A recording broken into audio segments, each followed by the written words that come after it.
Hello and welcome to Network. My name is Pumela Lezondi with your technology and social media news, SABC Network. Now that's on Facebook, Twitter and Instagram. It is News Network at sabc.co.za on email. This week our X poll is asking you if you think you'd be losing anything if the block button was removed from X, formerly known as Twitter. Results of that are coming up later in the program. Here's what's coming up in this episode. We look at how technology is being discussed at the BRICS summit taking place in Johannesburg. In our conversation, we are in studio today as we discuss issues facing women in the tech space. BRICS is a group of big emerging economies that include Brazil, Russia, India, China, and South Africa. And they've been meeting in Johannesburg, and their meeting also invited some of the leaders from the rest of the African continent and also some of the leaders of the global south as well. And part of the discussions that have been taking place at BRICS include technology and how countries that are part of this grouping can work together in order to improve technology, its skills and innovation in those countries. On the technology that 4IR is pushing, there are two major factors there. The first is a conglomeration of existing technologies, and the second is decentralization of the user base. But 4IR hasn't been rapidly adopted in South Africa. So because we haven't done that, we haven't been able to keep up with the increasing rate of competition with the other regions. So one of the discussions that we're having here will be around skills of the future, but also around critical technologies that allow us to be able to improve our efficiency. Future skills development was a major talking point in this year's BRICS summit. This as BRICS countries are snatching the opportunity to deepen the collaborative efforts in the field of technology. The countries also agreed to accelerate technology transfer and transformation among member countries. We have laid special focus on public service delivery and good governance. By leveraging technology, India has taken a massive leap towards financial inclusion. The maximum benefit of this has reached our women in rural India. Today, with one click, millions of people in India get direct benefit transfers. The BRICS Business Council reiterated the importance of standardizing technology skills, and one way of doing that is by running a Skills of the Future competition that will have young people from all BRICS nations participating. If I can look, for instance, at the skills development area, we are going to be having this big competitive process, which China actually started with, because remember they were hosting BRICS before us, and so they came up with the standardization of a number of issues that are being looked at to ensure that when we are looking at skills development, that it is standardized and it's something that everybody can work towards. And when we run this competition annually, and so this year we'll be running that competition here in South Africa, the Future Skills competition. It will be run here in South Africa in September. And when I look at how we did last year, I'm really, really excited to see on how we'll do this year. We at Network spoke to project lead at BRICS Future Skills, Joanne Brink, back in June, who gave us details on this upcoming competition. You have got any skills around technology. So we're talking about data science, we're talking about mobile app development, renewable energy, some mobile manufacturing, robotics. Actually, there's a long list of 12 different skill areas. So I want anyone who is interested in applying to go and look on our website, bricsfutureskills.co.za, and there's a write-up there of what all the different skills are that we are going to be competing in across the BRICS nations. In an era where technology's role in shaping economies and societies has never been more prominent, the BRICS countries are emerging as a collective force poised to shape the future of technology, even in the face of geopolitical challenges. South Africa hosted the 15th BRICS Summit in Johannesburg from the 22nd to the 24th of August. It is SABC Network on Facebook, Twitter, and Instagram. News Network at sabc.co.za on email. After the break, we do things a little bit differently this week. We go into the studio to have a conversation with women about some of the issues that they're facing in the technology sector. We also talk about a few celebrations as well.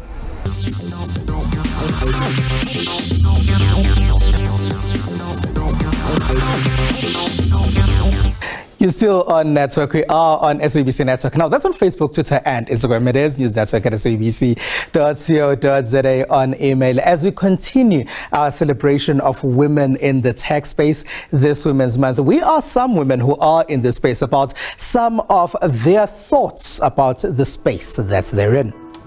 The Women Deliver 2023 conference held for the first time in Africa in Kigali, Rwanda. We were participating with over 6,500 participants, which included activists, advocates, and leaders from gender equality organizations from around the world. It was a movement that is aimed to inspire and drive action to promote gender equality at all levels. It also included a number of people across public and private sector, so advocating for change and ensure that we close the gender gap, not just in South Africa, but also around the world. It has been in the past access to market.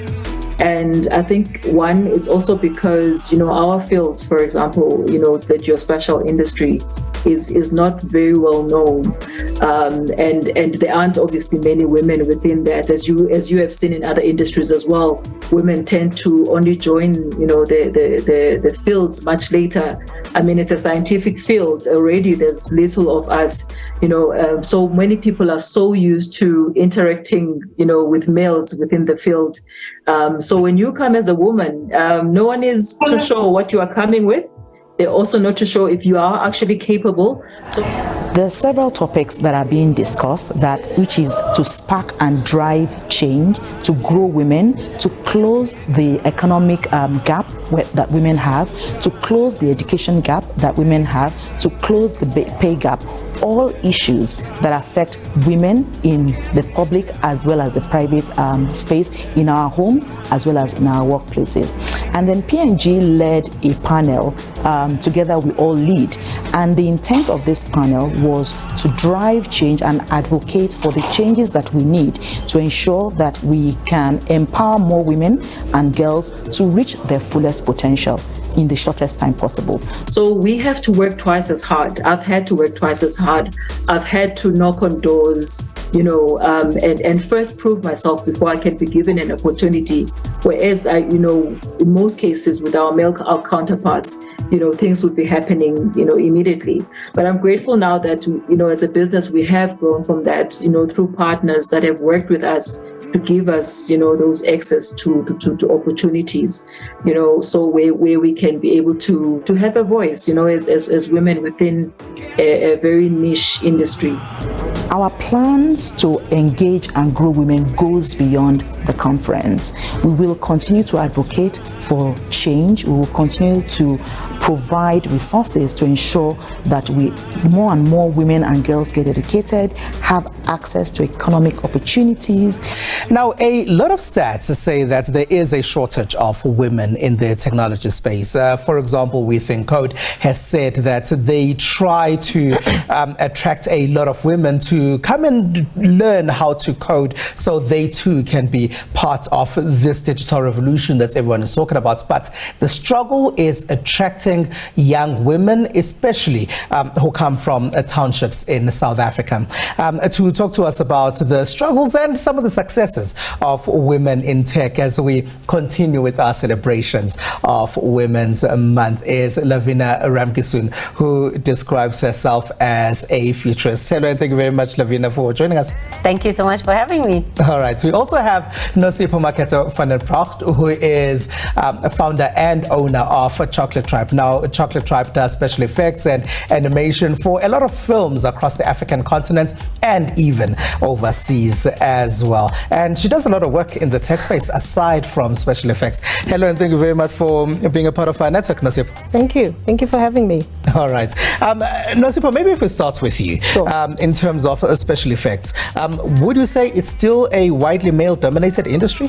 Absolutely. I mean, we've done a couple of research, or I'll start with anecdotally, that even in my company, for the longest time, I was the only woman besides the lady who cleans or the receptionist. And so it's taken me to actually say I need to open the doors for other women. But if we look at also empirical evidence across the board, locally and globally, it is still very white and male. And a lot of the reasons why people ascribe that sort of, I want to say, phenomena or that situation is because traditionally women have been kind of sidelined to do all the caring, nurturing jobs. And so men have been given positions or opportunities to experiment, go out and play. While the girls are busy doing the dishes, the boys are out there, creating stuff.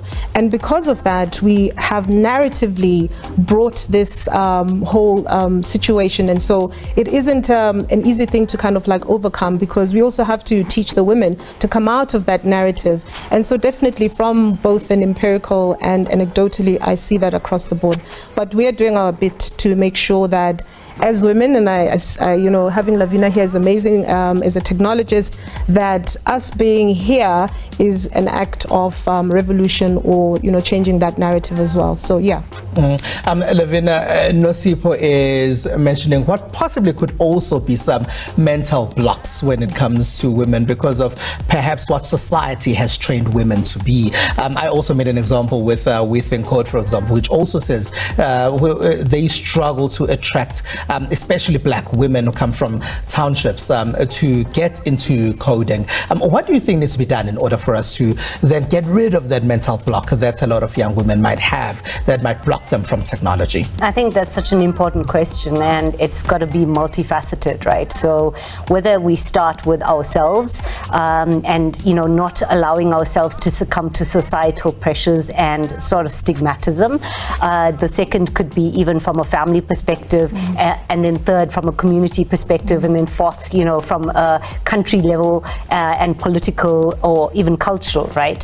So it kind of is such a wide spectrum of things. And to your point earlier, there's an example that comes to mind in terms of you give a male a sports car, right? A young guy who wants to, he literally will look around, name it, get in and drive off, right?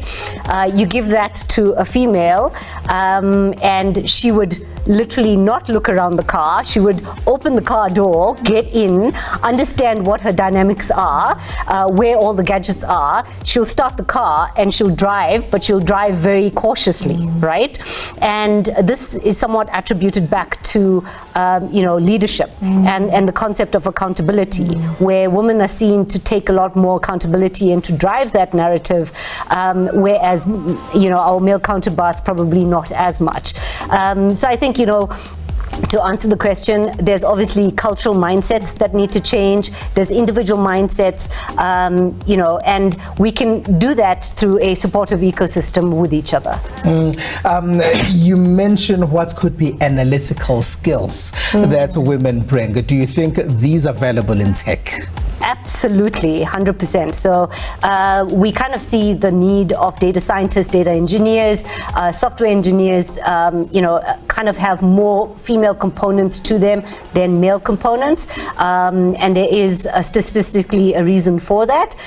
That's supported. We just function very differently. And, it's at the age where I think we need to play to our strengths. One of the things for me that kind of become very evident very quickly is, as much as we talk about the gender narrative, it kind of needs to shift a little bit to the intellect narrative, right? And that intellect narrative is almost being forced upon us, because we soon are going to be sitting here with an AI present, right? And then it's the AI's intellect, a female's intellect and a male's intellect, right? And then like the gender has no bearing, right, at all. So yeah. Nosipho, when it comes especially to the work that you do, why do you think it's important to have this big inclusion, especially when it comes to animation and special effects? Because obviously there is a brilliant mindset that comes with having women in those sectors. Absolutely. I mean, I think it's integral to have women in your team when you're producing anything. It's not only about representation. You know, when I see something, I believe in it and I can achieve it. So it's about representation. But it's also the fact that from a technical perspective and a creative perspective, women move in a different way. And so the story becomes a lot more. You know, it embodies a lot more. I was involved in a script some time back, and it was a guy writing the script, and it was about a woman. And there were so many nuances that he'd missed because as a guy, you know, he moves as a guy, and you can't blame him for that. So it is imperative that we've got women across the board because we see things in a different way and we infuse that into those stories. So very important. And again, just to add on to what Lavin was saying, I think for me, it's also important to have men who are our allies. You know, this is not a them and us situation. It is, again, to your point quite, you know, strongly, the fact that we will have an AI who is what we should be looking at as almost, you know, the other party. So men, women, it's not the core issue really. It is about us being allies and men jumping onto some bandwagon to say, I'm going to open the doors for other women, for women, sorry. I'm going to be a partner in this and not an adversary, you know, so an adversary. So it's important that we understand this in a holistic way rather than a them and us situation. And in the work that you do, what would you say to a parent of a Nosipho like yourself who was in Soweto at 5 years old at some point? And what would you say to that parent? What would you say special effects actually is? Animation actually, because they probably think about cartoons that the kid watches every day. So if I can correct you, it's visual effects. So special effects are a little bit different. So visual effects, you know, it's the inclusion of something that doesn't exist onto a film. So for example, if we wanted to have a dinosaur drop in here, we would have to do that in CGI because we're fresh out of dinosaurs, right? Yes. So what I would say to a parent, because this was the same situation I had when I told my parents, as you know, I'm you know, an attorney by profession as well. So when I told my parents that I'm starting an animation and VFX studio, they said it's going to need a doctor because and a very, very expensive one because you're going through a nervous breakdown. You know, there's absolutely something wrong with you. You're doing great in this space. Why would you want to start something that, you know, has no money? You're going to be poor and all of that. So what I would tell a parent is that there are immense opportunities at this point in time with animation. Animation, visual effects, the interactive space is growing, you know, astronomically. We're talking about in the tune of, I think PwC did a research recently that projects that in 2030, it'll be a space that is at about $320 billion. And Africa, we are the youngest population. 70% of us are under 26. We haven't tapped that. You know, we are on 0.00 in terms of, you know, traction into this market. So what I would say to a parent, absolutely, your child is not going to get poor or anything as long as they apply their mind and they have enthusiasm and the passion to do this. So, you know, this space is really open for business and passion and enthusiasm. Lavina, with these new tech professions, where must young people, young women specifically, go if they want to now start? Because everyone is talking 4IR, they hear digital revolution everywhere. They probably don't know where to go and where to start. So I would say, you know, it's again a combination of things. Attend webinars, educate yourself, pick up a book, read. There's a lot of free resources online. Go for that. You know, find Women Tribe, you know, and networking sort of environments and events. Attend them as much as you can. Find a mentor because that is super important. You know, to your point earlier on, I mean, our male counterparts definitely served us, especially for me in my space. I mean, I started in the tech industry a good 20 years ago. And, you know, back then, having a female in the space was super rare. And, you know, making the choice between a bursary versus a student loan was my decision. And I ended up taking out a student loan to kind of educate myself in that entire tech space. So again, just be like super curious. I think that's the first aim. And the second is just don't say no to any sort of engagement. So, go learn, whether it's self-taught, whether it's a paid-for course, whatever that may be. Nosipho, Avijozi is coming up? It is, Avijozi stands for Animation Visual Effects Interactive in Jozi. It's happening on the 16th and 17th of September at UJ Arts and Culture.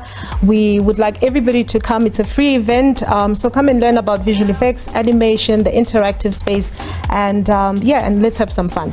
All right, so that is Nosipho Maketso van den Broek, who's a founder and owner of Chocolate Tribe, which is a company that does all kinds of animation in the film industry. We're also joined by Lavina Ramkissoon. Now, Lavina is AI mom and a futurist, and she uses many titles, and they're doing incredible work in the technology space. It is SABC Network on Facebook, Twitter, and Instagram. Use network at sabc.co.za on email. Stay with us.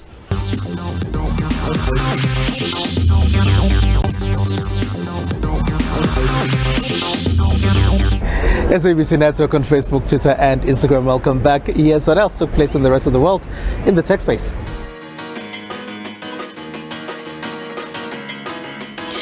A tech startup is hoping to revolutionize the way combat sports gather statistics and performance analysis using AI to automate the system and throwing the first punch in a battle for the future of boxing. The Deep Strike is an AI for boxing, and it works using computer vision, machine learning, and neural networks. And so you give it a video feed of a boxing match, and what it's going to give you is an automated count of strikes thrown, what's landed, the impact quality of the shots. But it's also going to do a lot of other cool things like generate automated highlights for you, like this round, red was really good, so a lot of highlights from red there. And what's really, really cool is you can give it, like, say, 2-3 cameras, static cameras and tripods. It can convert that into something that looks like a professional TV production, all automated. Jabbers say they hope to make a beta version of their technology available to the public late this year. Moving to space news. India is set to make history by being the first to make a moon landing on the South Pole. This is a region where shadowed craters are thought to contain water ice that could support a future moon settlement. Certainly, it's important for scientific exploration. In fact, the landing on the South Pole would actually allow India to explore if there is water ice on the moon, and this is very important for cumulative data and science on the geology of the moon, and actually having more information about the exploration and of the solar system history and evolution. Meanwhile, on the streets of New Delhi, students were filled with excitement. And now in robotics. The week-long 2023 World Robot Conference in Beijing has drawn 160 exhibitors from home and abroad to display their 600 pieces products. The event also features quote-unquote Robot Plus scenarios for the first time, showing latest technologies and products in 10 fields, including medical service and agriculture. 那么另外我们看到的这个李白杜甫机器人是我们将在未来的项目中落地的这样的一个文旅项目，以我们的机器人为核心，我们可以打造一个又一个的小剧场，一个又一个的表演。 The China Robot Technology and Industry Development Report released at the conference showed that the overall development of China's robot industry is steadily improving. Elon Musk, who's the owner of X, the platform formerly known as Twitter, has said that he could be getting rid of the block button. This week, our X poll is asking you if you think it's a good idea for this block button to be blocked.